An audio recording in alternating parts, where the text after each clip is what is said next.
So we're going to talk now about the causes for becoming a Buddha. Once we've made the resolve to achieve enlightenment, we need to know exactly how to do it.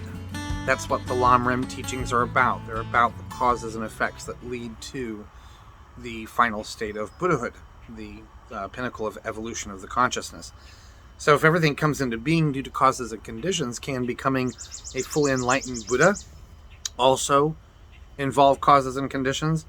So from the formula that we're for achieving Buddhahood, we're going to find that information in the last of the Four Noble Truths. Now this is called, it's translated as Four Noble Truths, but in Sanskrit it's called Chatur Arya Satya. Chatur means four, Arya means, gets translated as noble, but that's not what it means, and Satya means truth. Tibetan, literally, word syllable for syllable is Papa Dembashi, and Papa Dembashi means for noble truth. But the word isn't noble, which refers more to aristocracy and heritage. Arya, or Pakpa, means one who has achieved the path of seeing. There are 5 paths we've talked about before, and not in detail yet, but they are the path of accumulation, the path of preparation, the path of seeing, the path of familiarization, and the path of no more learning, which is the state of a Buddha. And so this path of seeing is where consciousness directly perceives emptiness, shunyata. And from that point on, all of the emotional obscurations have been completely removed, and now you're only working with the subtle only. You're working with the subtle obscurations to omniscience. So within the framework of these true paths that are found in the Fourth Noble Truth, which is the paths that lead to the cessation, and true cessations, which is the third Noble Truth, there are these networks that can be lumped easily into 2 different categories. And they are the causes, or the 2 types of Buddha bodies that you're going to have. You're creating what are called the Dharmakaya and Rupakaya. In Tibetan, Dharmakaya is Chuku, and Rupakaya is Zupu. And this is, the Dharmakaya are the mental components of the Buddha you're going to become, and the Rupakaya are the form components that you're going to have, the body that you're going to possess. So Dharma body refers to the mind of a Buddha, and it refers to this thing called wisdom truth body, and the actual wisdom body, Dharmakaya and Dharmanyanakaya in Sanskrit. And then Rupakaya is the form body, and it refers to the various physical bodies, the emanations, the enjoyment bodies, and so on, the craft emanation, the supreme emanation, those things. These are different ways in which the two-way street is established between a Buddha and the students that he's trying to guide.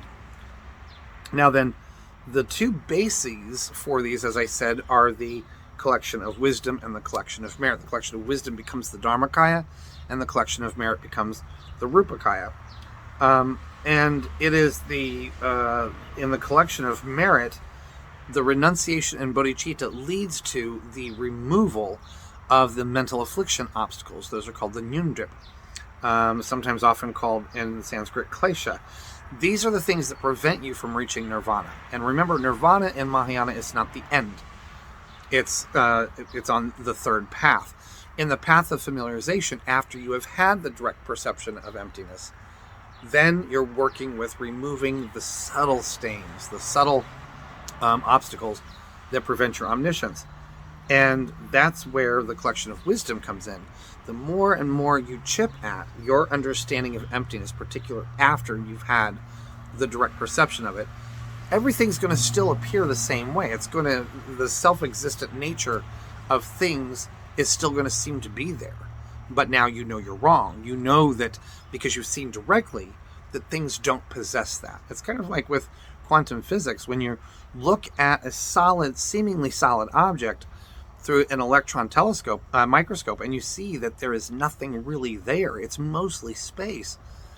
You know what you're seeing is wrong. You can't see that subtle impermanence with your own eyes. But now the technology has shown you that you're wrong, and you familiarize yourself with that.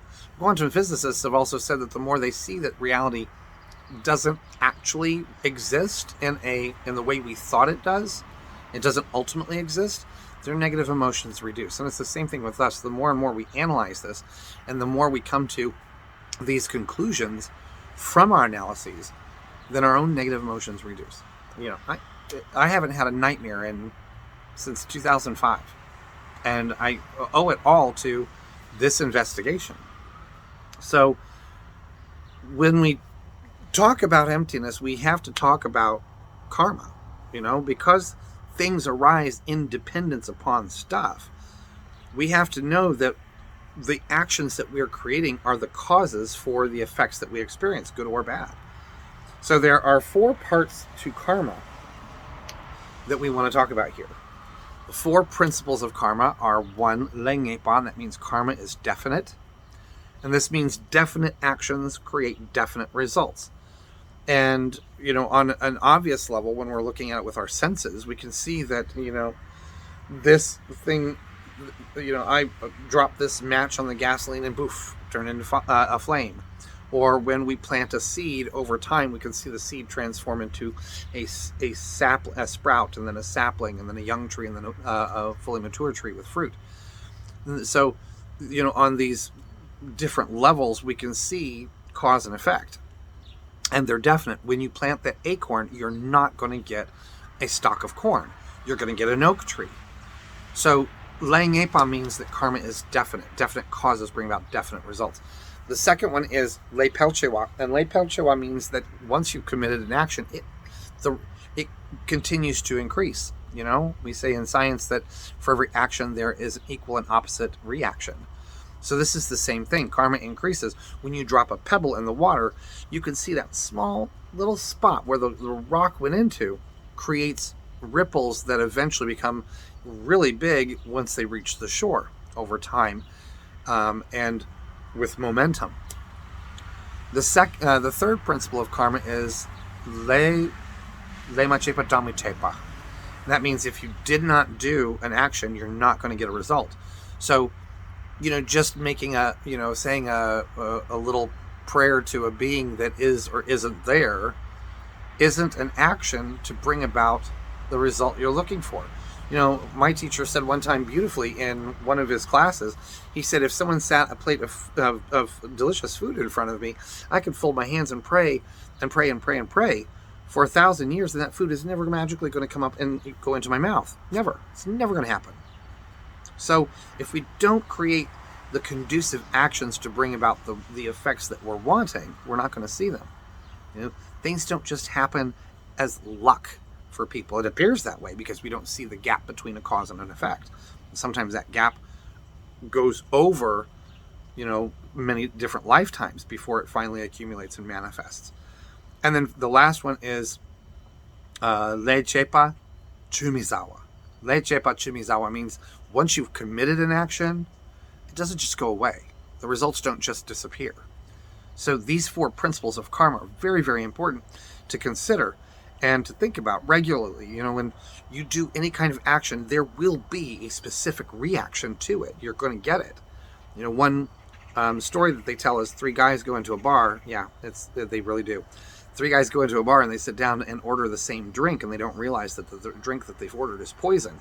And the first guy has already drank the beverage, and he's laying on the ground choking and holding himself and dying. The second guy has swallowed and is starting to cough, and he's about ready to fall over and collapse. And you have a mouthful of this concoction, and you're just about ready to swallow. So that's, think about karma that way. We've seen the experiences of people who have done this, that, and the other thing, and for some reason we get it caught in our head that, it's not going to be the same with me, I'll go do it too. Okay, so it's kind of crazy that alcohol and drugs are still out there when we have not seen successful people, being alcoholics and drug addicts. And I'm talking about addiction. I'm talking about when it overpowers you and so on. And the same thing with anything else we look at. When you see nasty, negative, angry people in the world, it's really kind of crazy to think that, what they're doing, that kind of worldview, that kind of attitude is something that we should adopt. Karma is specific. So we want to look at our causes and our effects. And know that once you've done something, that's going to keep on increasing. And that's also a good thing, because when you do positive stuff, that adds to your collection of merit, or as you analyze your reality and you come to better conclusion, it increases in your collection of wisdom.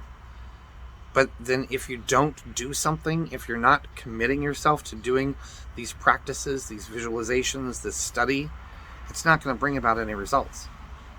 Just going to a Dharma center, lighting some incense and bowing, a couple of times and saying some strange words in a different language aren't going to change anything for you. They're going to, those effects are going to come back as that. Maybe you'll be around sweet smelling things and maybe people will honor and respect you, but they're not creating the kind of causes that you want. That's not going to create the Buddha that you're going to become. And then if you happen to do an action, if you happen to, tell a lie to somebody or steal something from them or whatever, the effects of that aren't just going to go away. They're not going to go away on their own.